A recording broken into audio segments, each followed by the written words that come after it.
Welcome to Season 4, Episode 7 of They Walk Among Us, a podcast dedicated to UK true crime.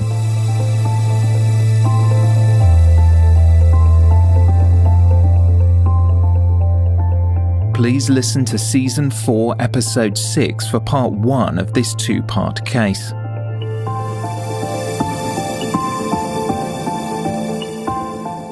Listener caution is advised, as this episode contains adult themes and descriptions that some listeners may find distressing.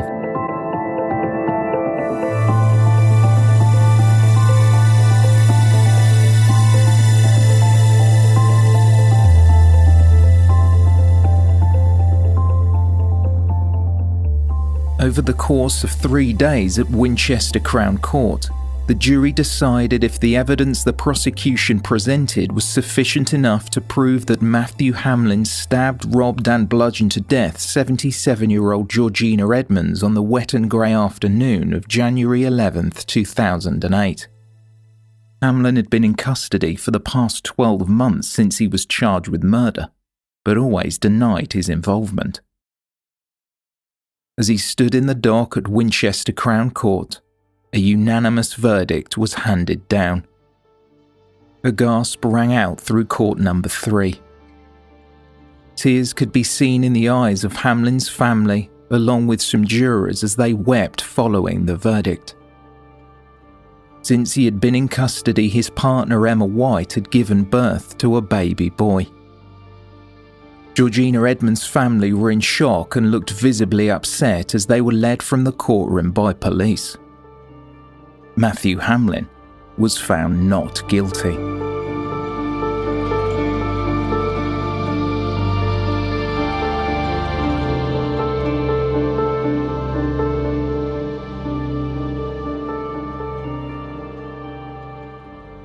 After the verdict, Judge Sir David Clark thanked jurors and told them they would not be required to carry out jury service for another 10 years. He thanked the families of the accused and the victim, who were sat in the public gallery, for acting with dignity and respect. To the family of Mrs. Edmonds, they have the sympathy of everybody in the court for their sad loss and for the stress of the last 4 years, he said. I recognise that stress is not over. Outside Winchester Crown Court, a crowd of photographers and cameramen chased after a black 4x4 transporting Matthew Hamlin, who was now a free man. David Pride, Assistant Chief Constable of the Hampshire Constabulary, gave a statement. It is the policy of Hampshire Constabulary that unsolved homicides are never closed. This investigation will be reviewed in accordance with the criteria set under national guidelines. Our thoughts at this time are with Mrs. Edmonds' family and members of the local community who still seek some form of closure and to see justice done. Thank you. Following the pronouncement that Georgina Edmonds' case would never be closed until the person responsible was brought to justice, the press began to ask if Matthew Hamlin was not guilty, then who was, and how would the police catch him? The property had been swabbed top to bottom for DNA, and at the time there was only a partial DNA profile found on the rolling pin, which police had initially linked to Hamlin. Daryl Martin, who had spoken with Matthew Hamlin on the day Georgina Edmonds was killed, believed his friend was innocent. It's hard to comprehend anybody doing such a crime, let alone somebody that I was close to and knew very well. Look, with me, he was honest. He would do absolutely anything, heart of gold, to be honest. My heart goes out to his mother, who's been, dragged through the fences and edges, and her life turned upside down. I feel for Matt, how his life's been turned into utter hell, and I hope he gets all the compensation that he deserves. I feel desperately sorry for Georgina's family and Georgina herself. Such a hideous thing, I can't even start to comprehend how that must feel. And hopefully they will get justice, but the right justice.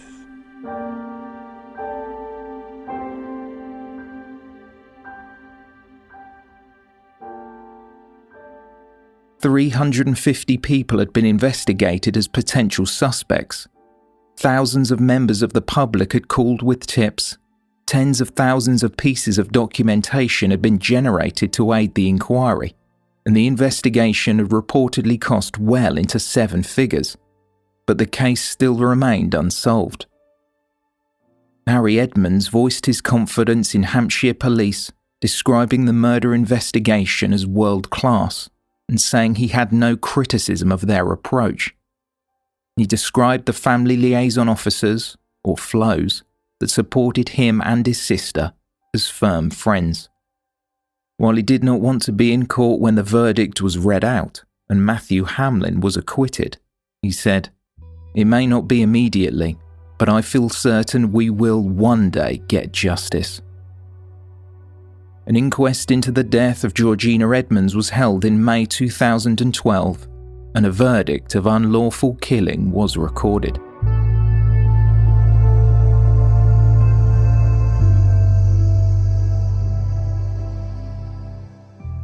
Harry Edmonds and his family would have to wait nearly 3 years before any progress was made on the case, when the press announced that someone had been arrested and charged in connection with his mother's murder. The male, who could not be named for legal reasons, was held on remand after appearing at Winchester Crown Court. Reporting restrictions were put in place, so little news about the progress of the investigation was made available to the public.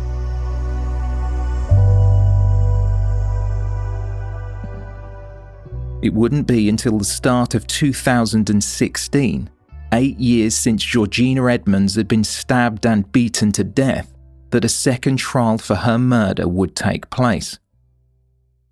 The staff at Winchester Crown Court could well have been experiencing a feeling of déjà vu, as Matthew Hamlin again stood in the dock. In the past, the double jeopardy laws within England and Wales meant that a person could not be tried for a second time for the same crime. However, after changes to the law under the Criminal Justice Act of 2003, which came into force during 2005, a retrial was permitted for certain crimes. These included murder, rape, manslaughter, and other violent acts such as armed robbery and kidnapping, and all of this providing the Court of Appeal dismissed the acquittal, and a retrial had been agreed by the Director of Public Prosecutions. This change in the law was recommended following a public inquiry into the murder investigation of Stephen Lawrence, a black British teenager who was killed in a racially motivated attack. Sir William Macpherson, who led the inquiry, suggested that if fresh and compelling evidence was available, then a retrial should be possible.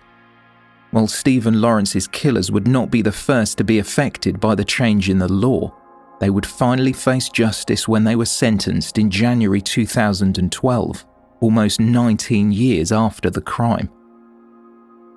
Before Matthew Hamlin's second trial, there had been 6 previous retrials which were made possible by this change in the law, and all 6 had led to guilty verdicts.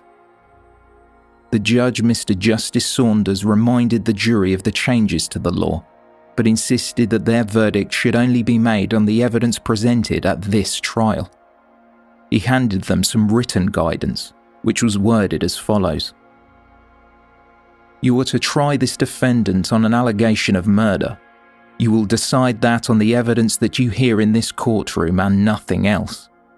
You will hear that the defendant has already been tried by a jury for this offence, and that jury found him not guilty. I am telling you this because it will inevitably come out in the evidence. It used to be the law that a person could not be tried again for an offence after he had been acquitted. It was known as the rule against double jeopardy. That rule has been abolished by Parliament, and it is now possible in certain circumstances for a defendant to be retried following an acquittal. The fact that a previous jury has found the defendant not guilty is irrelevant to your decision. You will decide this case on the evidence that you hear in this courtroom only, and decide for yourselves whether on that evidence you are sure of guilt. If you are sure of guilt, you will convict the defendant. If you are not sure, you will acquit him." The presumption of innocence applies to this defendant in the same way as it does any other. You should put out of your mind the fact that there has been a previous trial, except insofar as it is raised in evidence.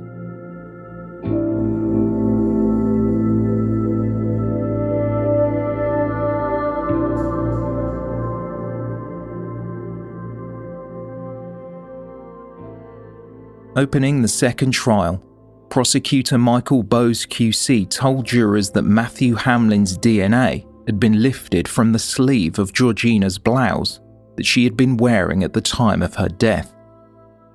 During 2014, the forensic evidence recovered from the scene was again tested after a detailed evaluation. An expert witness would tell the court that it was 26 million times more likely that a sample of DNA retrieved from the item of clothing belonged to Hamlin than someone not related to him. Along with the new DNA findings, Bowes went over the evidence that was presented in the first trial, including footage of a man attempting to use Georgina Edmonds' bank card and her possessions that had been stolen. The Edmonds family had to again revisit the crime, as photos of the scene and of Georgina's body were handed to jurors.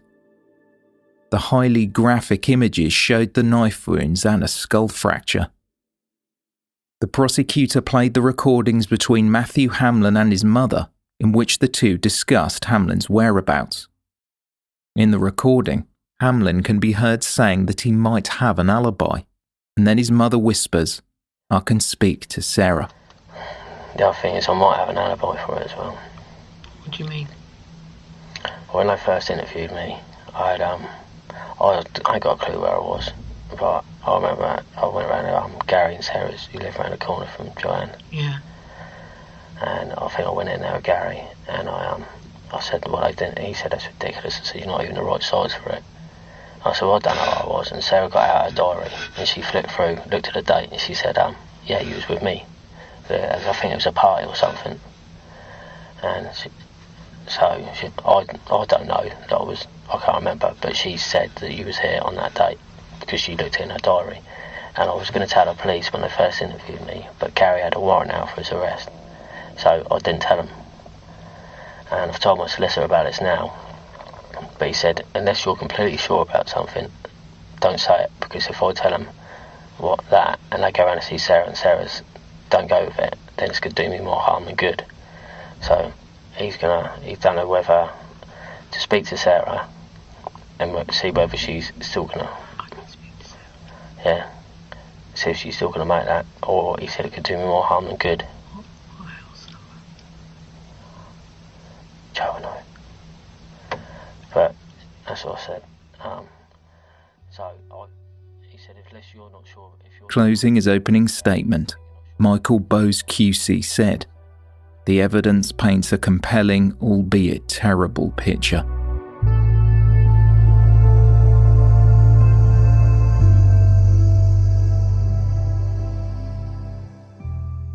Harry Edmonds again took the stand, reliving the moment he found his mother after she had been beaten to death.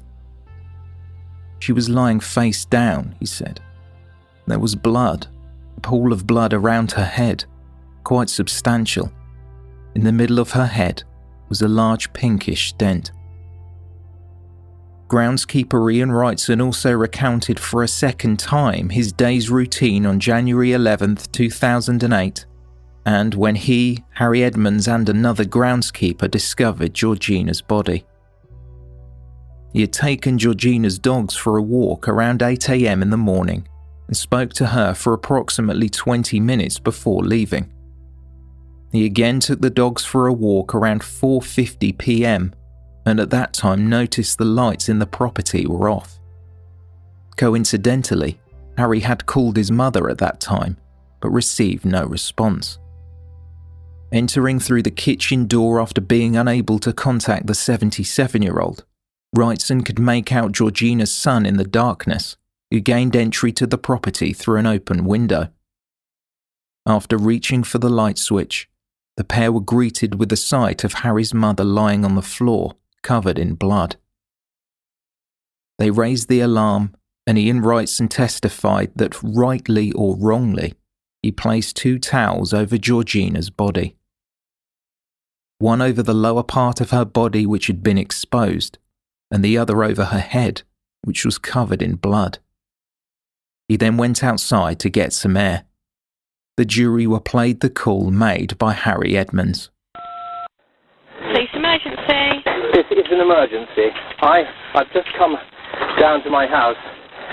My mother has a cottage 100 yards away. Right. I've got no reply from her. I've come in through her bedroom window, which was unlocked. She's lying on the floor in the kitchen, and it looks to me as if she's been hit. She's been hit over the head. She looks as if she's dead. Okay, what's the address? Georgina's extensive injuries had been inflicted rapidly or while she was restrained. Pathologist Dr. Hugh White could find no defensive marks on her hands. The panic alarm worn around her wrist had not been activated. The pathologist who had given evidence at the first trial explained that the wounds were delivered with some degree of deliberation rather than force. He believed it possible the marble rolling pin found in the kitchen had been used as the murder weapon, which the jury were able to inspect. Addressing why it had taken so long to test further DNA evidence from Georgina Edmonds' clothing, crime scene manager Detective Inspector Martin Chudley detailed the method through which sticky tape is used to lift a sample from items. He stressed it was difficult with evidence that had been highly blood-stained, as it was doubtful they could obtain a valid result. A large number of items retrieved from the scene were examined. These included the marble rolling pin and both the trousers and blouse Georgina was wearing. DNA was extracted from the rolling pin using tape, and it underwent chemical analysis for fingerprints. Concerning the clothing, Georgina's trousers were tested initially, with 8 separate results revealing a negative outcome. While tape samples were taken from her blouse, given the negative results from her trousers, it was decided that the tape would not be tested. It wasn't until Matthew Hamlin's acquittal, and the case was subsequently reviewed in 2014, the samples taken from the blouse were finally tested. When speaking about the management of the crime scene and evidence, Detective Inspector Chudley told the court that only registered personnel who wore forensic overalls, masks, and protective footwear could gain access so as to not cause any contamination. Counsel for the defense quizzed several prosecution witnesses, as there was a score mark on the sticky tape used to extract the DNA profile from the blouse. The mark on the tape was never identified by Cellmark Forensic Services when the exhibit first arrived at their laboratory in Chorley, and it was alleged by the defense that the tape had been contaminated. This was only realized by a forensic expert testifying for the defense during the second trial, but upon further examination of the archived images of the evidence, taken during 2008 when it was in the custody of the Forensic Science Service, the score mark was visible. The defense questioned further the handling of evidence by Cellmark Forensic Services, specifically Georgina's blouse. It was suggested that contamination may have occurred on July 27, 2010, when Hamlin provided a mouth swab and a hair sample on the same day that the blouse arrived at the laboratory. Also on September 15, 2011, some of Hamlin's clothing was sent to the Hampshire Constabulary, with Georgina's blouse also returning that same day. It was proposed to the jury by the defence that as the exhibits were being transported at the same time, it could very well be possible contamination could have occurred. Michael Appleby, a forensic expert, testified about the evidence and the subsequent results, and was asked if there was any chance of cross-contamination during the 6 years the blouse had been kept in evidence. "I can't conceive of how that could have occurred," he said. Asked why it had taken so long to test the blouse, Appleby explained that the chance of finding something of value was not high enough to prove useful, as it came from the upper part of Georgina's clothing, which would have included an incredibly large amount of forensic material, making analysis difficult.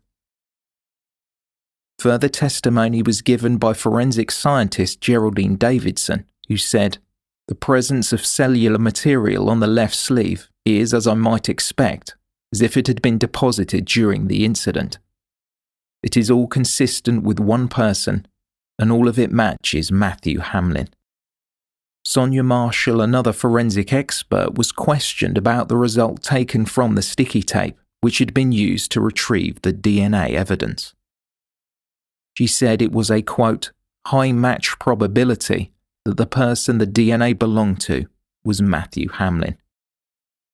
While the blouse contained DNA that was 26 million times more likely to have come from anyone unrelated to Hamlin, further statistics surrounding the result taken from the DNA sample found on the rolling pin was said to be 800 times more likely to be a mixed profile belonging to Georgina Edmonds, Matthew Hamlin, and another third person than it was to be of Georgina Edmonds and two other people unrelated to Hamlin.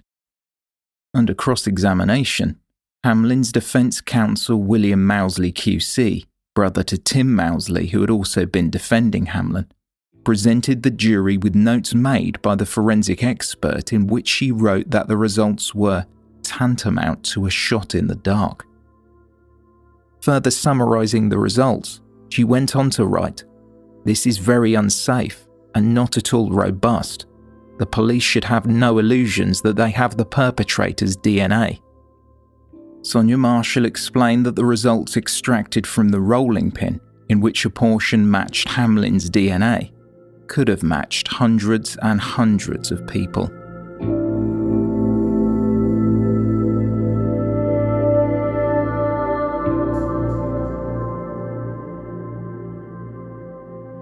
Jury members were shown the CCTV footage of the man attempting to withdraw money from Georgina Edmonds' bank account at an ATM on Twyford Road late on the evening of January 11, 2008. Like the first jury, they were also taken to the scene of the crime and the towpath where the mobile phone was found. Transcripts from interviews Hamlin had with police were also read to the court, in which he admitted that he owed money for a drug debt and was threatened with violence if he did not pay them back. Furthermore, when asked if he had sexual intercourse with the victim, he did not help his cause when he said the chances of him not having an interaction of a sexual nature was a, quote, percentage in the 90s. "I don't think anything's ever 100%. Not many things are guaranteed," he said. He repeatedly stated he could not recall if he had been at Fig Tree Cottage on January 11, 2008, telling detectives to move on with that line of questioning. Asked if he touched the rolling pin, he said, "Not to the best of my knowledge." And when pressed if someone else was with him who committed the murder, he said, "No, I cannot honestly account for my whereabouts on that date 3 years ago. I haven't witnessed anyone else murder anyone. That would ring a bell." As the defence opened their arguments 5 weeks into the second trial, William Mousley QC pointed to Matthew Hamlin and said, "Take a good long look at him and listen to what he has to say. What possible reason did he have, and would he be capable of these things?" Disputing the accuracy of the prosecution's evidence, he said, "What you are going to hear is whether or not some or all of the evidence will cause those pillars not just to be shaken, but to crumble." From the stand, Matthew Hamlin denied he was the man at the ATM attempting to withdraw money, and also denied murdering Georgina Edmonds. He had been in 4 police identity parades, and not a single witness had picked him out of the lineup. Cross-examined by prosecutor Michael Bowes QC, a heated exchange began between him and the defendant. "There's only one reason why your DNA was on Georgina Edmonds' blouse and on that rolling pin. That's because you killed her, didn't you?" Hamlin replied, "No, I didn't." Becoming frustrated, Hamlin went on to say, "If you hadn't sneakily recorded a conversation between me and my mum and tried to set me up, this never would have come out. I did not do this." "You got caught out in a lie, didn't you?" Hamlin replied, "I didn't get caught out at all. What you've been trying to do throughout is to conceal your true behaviour," Bose said. "I thought the police were lying to me. I asked them 27 times, explain this to me," exclaimed Hamlin. Michael Bose QC replied, "There's only one person who's lying, Mr. Hamlin, and that's you. No further questions." Matthew Hamlin spoke of the anguish he felt when he was arrested in June of 2010. "I could not eat or sleep. It wasn't a nice time. It was disbelief, shock. I was concerned for my mother, my family. I knew it would be over the press. My career was ruined. Basically, they destroyed my life," he said. Going on to describe his life up to that point, he said he was born in Hampshire and spent most of his life in Bishopstoke, a village 3.5 miles south of the crime scene. He told the court that he had dreams of being a fighter pilot, but after damaging an eye, it was something he was no longer able to pursue. He found work in construction before forging a career as an electrician, which he had been doing for the last 17 years.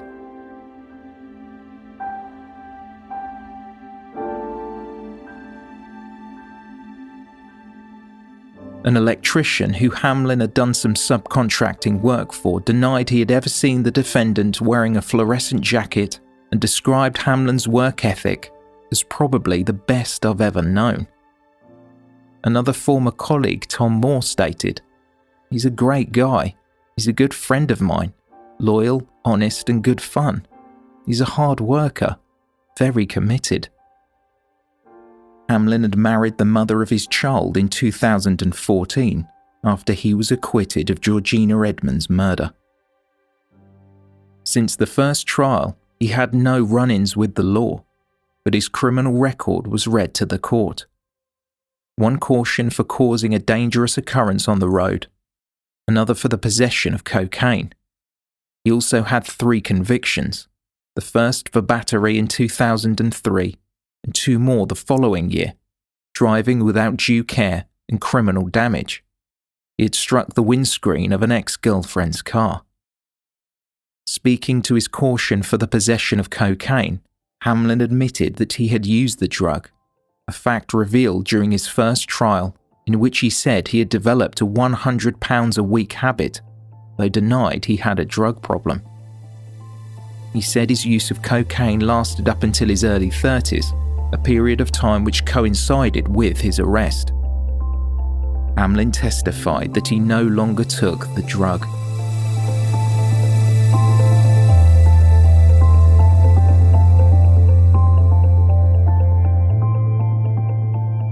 Jurors retired after the prosecution and defense gave their closing arguments. A verdict was reached 3 hours later.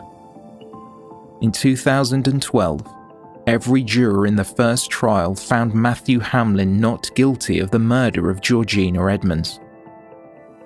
4 years later, on February 23, 2016, he would not be so lucky. Hamlin, a father and stepfather, was found guilty by a majority verdict.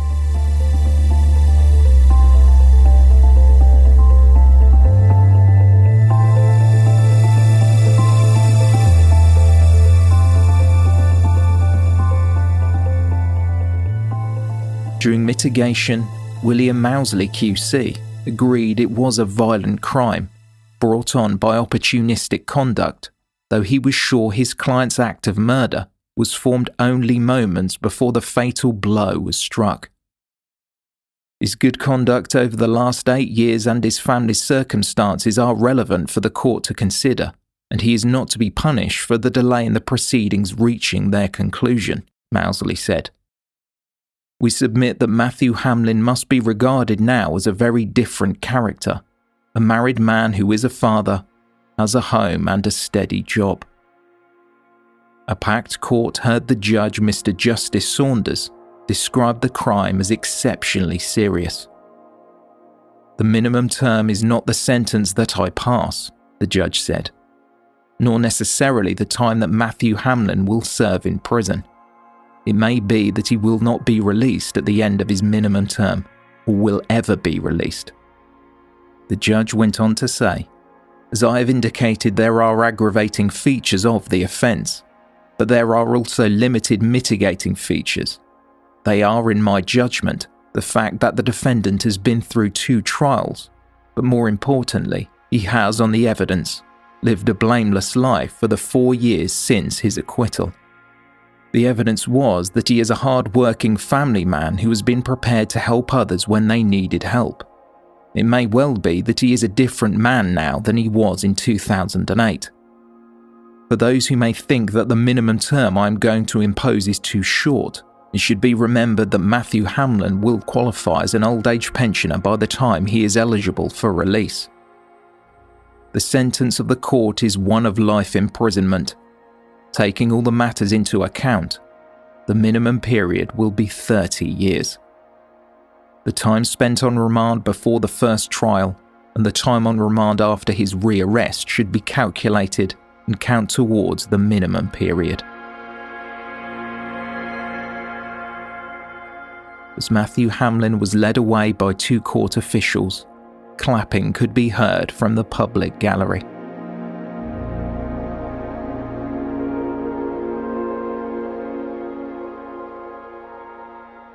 Outside Winchester Crown Court, Harry Edmonds said the case had almost as many twists and turns as an Agatha Christie thriller, but the investigation, which lasted 8 years, was not written to entertain people. "I should remind you, Matthew Hamlin stabbed my mother 37 times and then beat her to death with a marble rolling pin. The death penalty is no longer a sentencing option for judges in this country.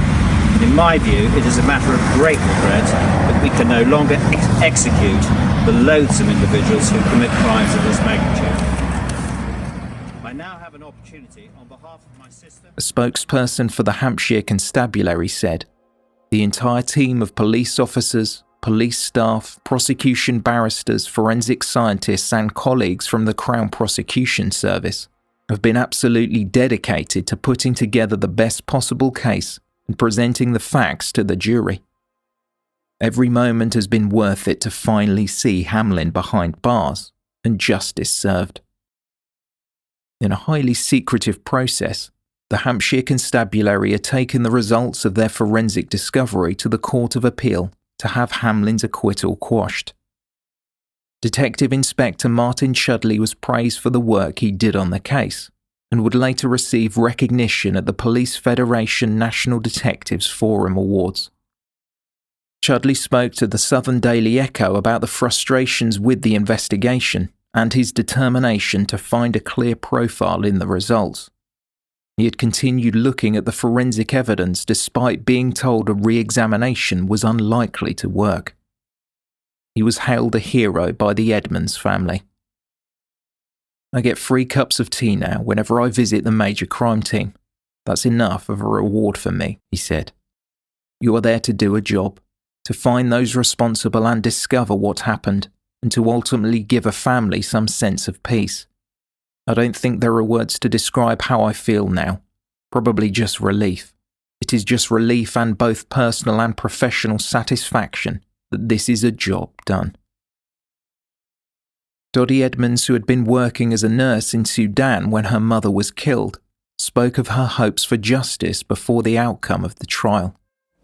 "I think I just probably carry it around in a little box somewhere in the back of my head, always hopeful but never too hopeful, that we'll get justice, but the whole point is it'll never bring my mother back. That's the thing. And it's good, yes, and we need justice, but it doesn't bring her back." After the verdict, Dottie went on to say, "Nobody deserves their life to end that way, especially Mummy, who was a small and frail little lady who loved her home and was always so happy. Now I'm back in England. I would give anything to have shared my life with her, but all of that has been stolen from me."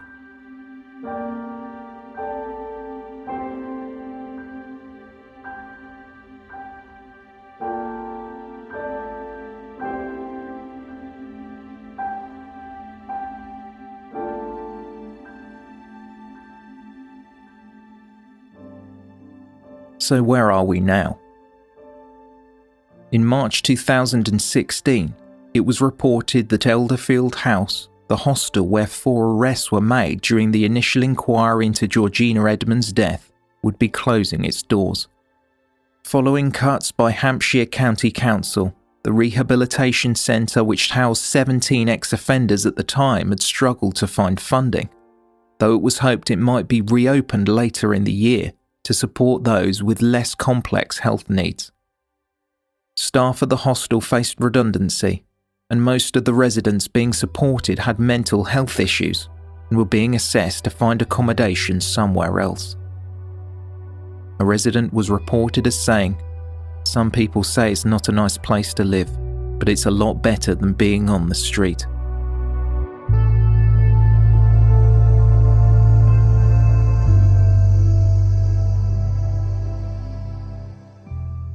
After his conviction, Matthew Hamlin continued to protest his innocence. His family built a website that questions the evidence presented at trial, which includes analysis of the footage taken at the ATM.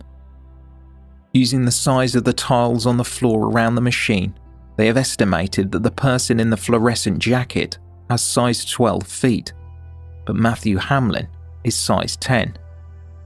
They have also questioned why, if the person were Matthew, would he use an ATM so close to his home. Hamlin's family are confident that the DNA evidence used to convict him was contaminated. A representative for the campaign was interviewed and said, "Misinterpretation, human error, contamination and simple laboratory accidents are not as rare as people think. This is especially the case when the evidence is based on touch DNA, so named because it requires only very small samples such as skin cells left on an object after it has been handled." Highlighting the frequency of miscarriages of justice and a £50,000 reward, the representative went on to say, "Many innocent people have spent years incarcerated for crimes they did not commit, leaving the real perpetrators at large. Matthew is a hard-working family man, and the picture painted by the prosecution does not ring true with those closest to him. The campaign is utterly convinced of Matthew's innocence. We believe the reward demonstrates our belief that someone holds a key piece of evidence that will lead to the real killer and Matthew's subsequent acquittal."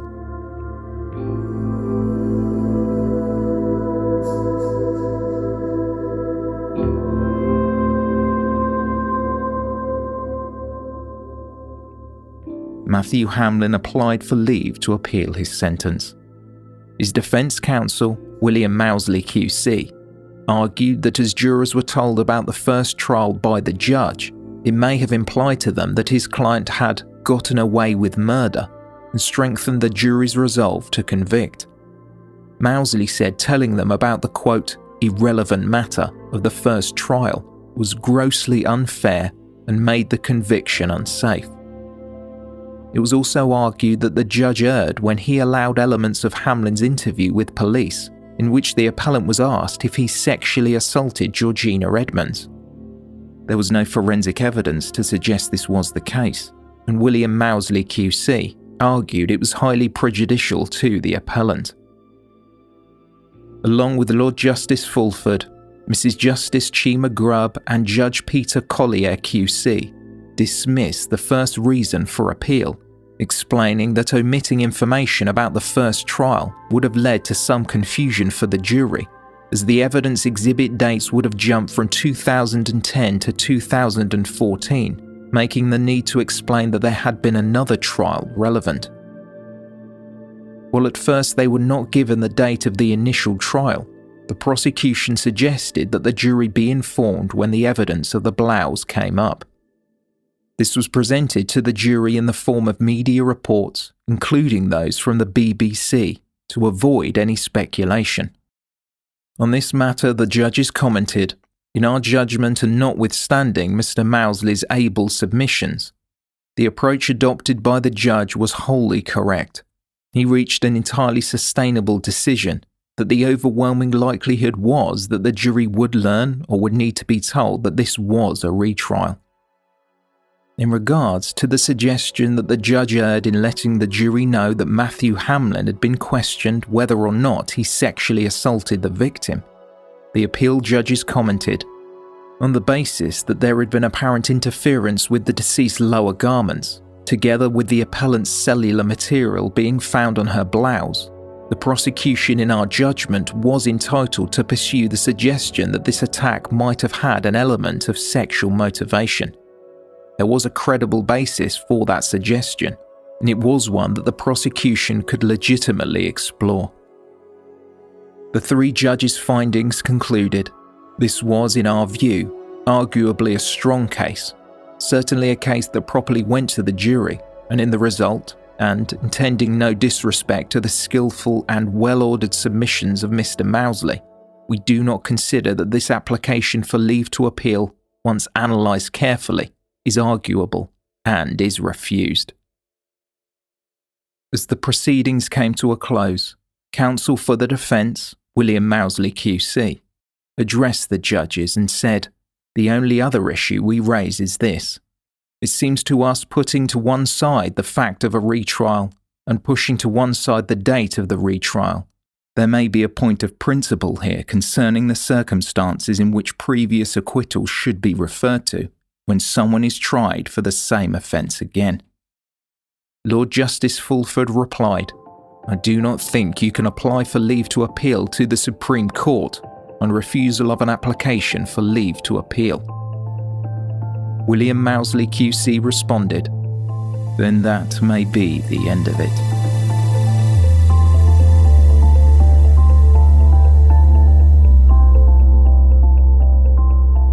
Matthew Hamlin's application to be granted leave to appeal was denied, and unless fresh evidence should emerge, he will remain behind bars for the murder of Georgina Edmonds.